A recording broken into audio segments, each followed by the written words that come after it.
రబీ ఆరుతడి పంటల్లో జొన్న ముఖ్యమైనది. ఆహార పంటగానే కాక పశువులకు మేతగా, కోళ్లకు దాణాగా వినియోగిస్తున్నారు. అందుకే కొన్ని ప్రాంతాల్లో పత్తి, సోయా వేసే రైతులు రెండో పంటగా జొన్నను సాగు చేస్తున్నారు.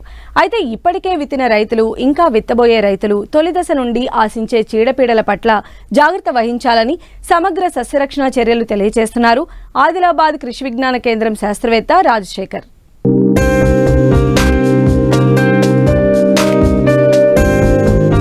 తెలంగాణ మెట్ట వ్యవసాయంలో వర్షాధారంగా రబీలో ఆరుతడి పంటగా జొన్నను రైతులు సాగు చేస్తూ ఉంటారు.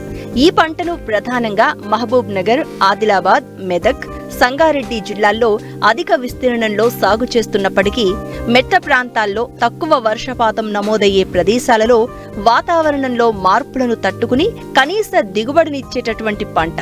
అందుకే ఆదిలాబాద్ జిల్లాలో సోయా పంట తీసిన వెంటనే రైతులు రెండో పంటగా విత్తారు.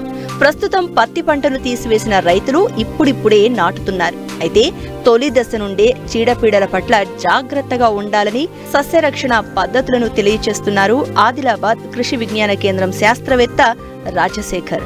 ఈ జొన్న పంటను సాగిస్తూ ఉన్నారు. కొంత సోయాబీన్ తర్వాత కూడా జొన్న పంటను ఈ డిసెంబర్ నెలలో రైతులు కొంత వేయడం జరిగింది. మరి ఇప్పుడు పత్తి తీసిన తర్వాత జనవరి మాసంలో కూడా మరి రైతులు కొంత జొన్నను వేస్తూ ఉంటారు. మరి ఇంతకుముందు వేసిన వాళ్ళకి, అదేవిధంగా ఇప్పుడు వేయబోయే వాళ్ళకి కొంత సూచనలు, ముందస్తు సూచనలు చూసినట్లయితే ముఖ్యంగా విత్తన శుద్ధి అనేది చాలా కీలకము ప్రతి పంటలో. మరి ఈ జొన్నలో విత్తన శుద్ధికి ముఖ్యంగా కీటకాల నివారణకి ఈ యొక్క థయోమిథాక్సమ్ అనే మందు 4 గ్రాములు కేజీ విత్తనాన్ని కలుపుకోవాలి. లేదా ఇమిడాక్లోప్రిడ్ అనే మందు 2.5 నుంచి 3 మిల్లీలీటరు కేజీ విత్తనాన్ని కలుపుకోవాలి. తద్వారా ఈ యొక్క కీటకాలను నివారించుకోవచ్చు. అదేవిధంగా చెదలు ఎక్కడైనా ఉన్నట్లయితే లేదా వేరు పురుగు సమస్య ఉన్నట్లయితే మరి క్లోరోపైరిపాస్ ఒక 6 ml కేజీ విత్తనాన్ని కలుపుకొని విత్తుకున్నట్లయితే ఈ 3 రకాల కీటకాలను నివారించుకోవచ్చు. ఇకపోతే తెగుళ్ళ విషయానికి వస్తే మార్కెట్లో మరి ప్రైవేటు హైబ్రిడ్స్ ఉన్నాయి కాబట్టి వాటితో పాటు కొంత థైరామ్ని విత్తన శుద్ధిగా కలిపి ఇస్తున్నారు. థైరామ్ని కూడా 2.5 నుంచి 3 గ్రాములు కేజీ విత్తనాన్ని కలుపుకోవచ్చు. లేదు అంటే కార్బాక్సిన్ ప్లస్ థైరామ్ అనేది విటావాక్స్ పవర్ రూపంలో మార్కెట్లో లభ్యమవుతుంది. అది ఒక 2.5 గ్రాములు కేజీ విత్తనాన్ని కలుపుకొని విత్తుకున్నట్లయితే మరి ముఖ్యంగా తెగుళ్ళు, ఆకు ఎండు తెగులు కానీ ఆకుమచ్చ తెగుళ్ళు, ఈ తెగుళ్ళన్నింటినీ నివారించుకోవచ్చు. ఇది ఇప్పుడు విత్తనం వేసే రైతులకి. ఇకపోతే ఆల్రెడీ కొంత 20-30 రోజుల దశలో ఉన్న పంటలో ముఖ్యంగా ఈ యొక్క కాండపు ఈగ, అదేవిధంగా కాండపు తొలుచు పురుగు ఆశించే అవకాశం ఉంటుంది. కాండపు ఈగ అంటే సైడ్ పిలకలు చనిపోవడము, అదేవిధంగా కాండపు తొలుచు పురుగు అయితే చిన్న మోగి చనిపోవడము, ఆ కింద కాండం పైన చిన్నటి రంధ్రం కనబడడం. ఈ విధంగా కాండపు ఈగ, కాండపు తొలుచు పురుగుని గుర్తించాలి.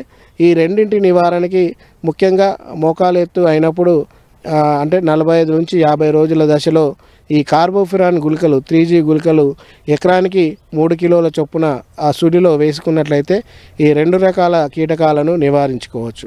ఇకపోతే అన్ని కీటకాల కంటే ఈ యొక్క జొన్నలో ముఖ్యంగా కత్తెర పురుగు సమస్య మొక్కజొన్న తర్వాత ఎక్కువగా జొన్నలో కనబడతా ఉంది.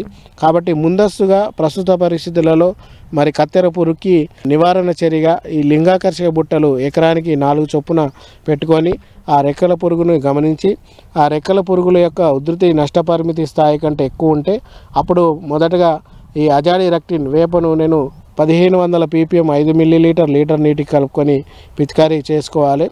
సో ఉధృతిని బట్టి తర్వాత తదనుగుణంగా మరి రసాయనిక మందులు అప్పుడు పిచికారీ చేసుకుంటే ఆ యొక్క కత్తెర పురుగును నివారించుకోవచ్చు.